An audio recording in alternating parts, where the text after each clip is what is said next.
Hey guys, it's Drutter here. It's November the 2nd, 2015, and I mostly want to talk about silver demand.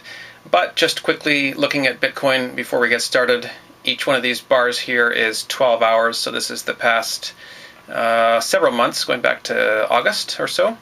But as you can see, Bitcoin has been on a upward trend. There was a pullback here, but it still has been going up. And this is moving up from about 150 or 152, I believe it is, was the bottom for Bitcoin. It has been doing very poorly all of 2015. It really hasn't been able to get back above 300 all year.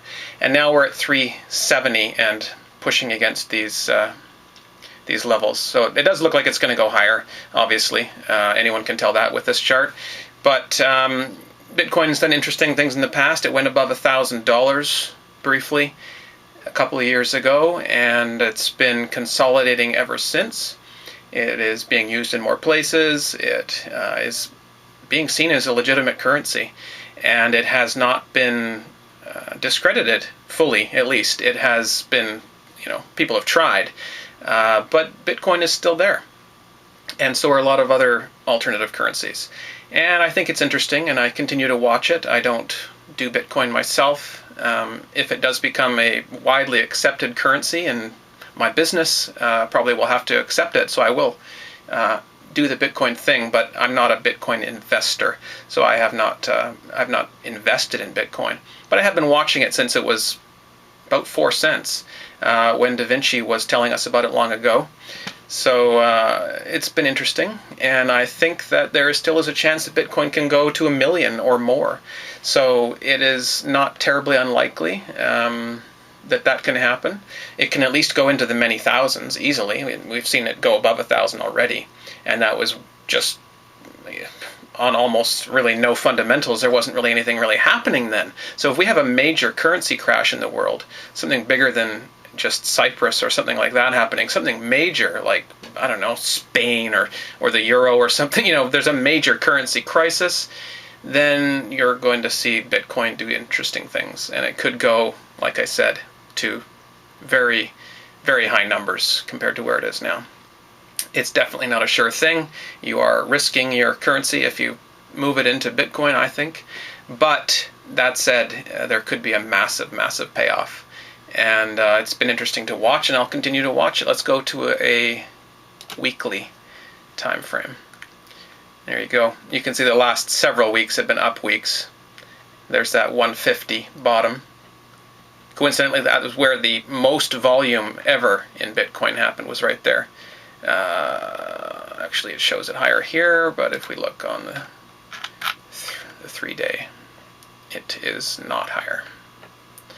So there was a point there at 200 or at 150 where there was the most volume ever, and that was mostly down volume, selling volume.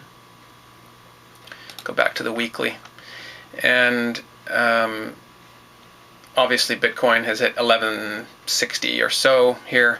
It's a long way from there, but considering where it came from, which is down there. Just look at the volume, though. Look at the volume in these past few weekly candles. This volume here on the bottom. Really, really heavy volume in the past, 2 to 3 months here. Not really that much volume anywhere else in Bitcoin except for during that move up to 1100 or so. So that's something to watch, definitely. And now let's move on to silver demand. One measure of silver bullion demand is the U.S. Silver Eagle coin, and the U.S. Mint updated their website today. There's about 0.7 million added to November, but what I'm looking at here is the 3.8 in October. That doesn't compare all that well with the 5.8 record set in 2014, last year. That was the best ever October. Why are we so much below that figure? The previous record was about 3.1 or 3.2 million set back in 2012. So this is actually the second best October ever, and it is a very good month. It's just much less than that 5.8 record set in 2014. Why? We know that demand is very high right now. I can't get silver maples here in Vancouver at the moment. I think the shortage is clearing up now, and I think that there's going to be less wait times and less premiums on coins here in Vancouver soon. And I think that it's the same with the Eagle. I think premiums are coming down on them. But demand is still very, very high, and people are having trouble getting them. So we know that demand is at an all-time high right now. Why are the numbers not at an all-time high? And that's because the mint can't find enough silver blanks to mint into Eagles. They just can't make enough to sell. So this measure of demand actually might not be a good measure of demand anymore, because the public is demanding more silver than this. They're just not able to get it anymore. They're going to bars, or they're going to foreign coins, or they're going to maybe gold, or maybe they're just not investing at all when they can't get the silver Eagles. So this isn't always telling the best story anymore. We've always looked at this for the past few years to determine what's going on with demand. But maybe we're going to have to look at something else in the future if the US is no longer going to be able to meet demand, and this number is no longer going to be accurately representing the demand of silver bullion by the people. We will see. But there are now more than 40 million ounces already minted and sold in 2015. So what's going to happen? Is it going to beat the record of 2014, which was 44 million? I think it could. Demand is certainly higher than it was last year. It's just, will they be able to mint enough coins? November, we shall see. There could be 5 million added here in November, and then that we won't even need any numbers from December to beat that old record.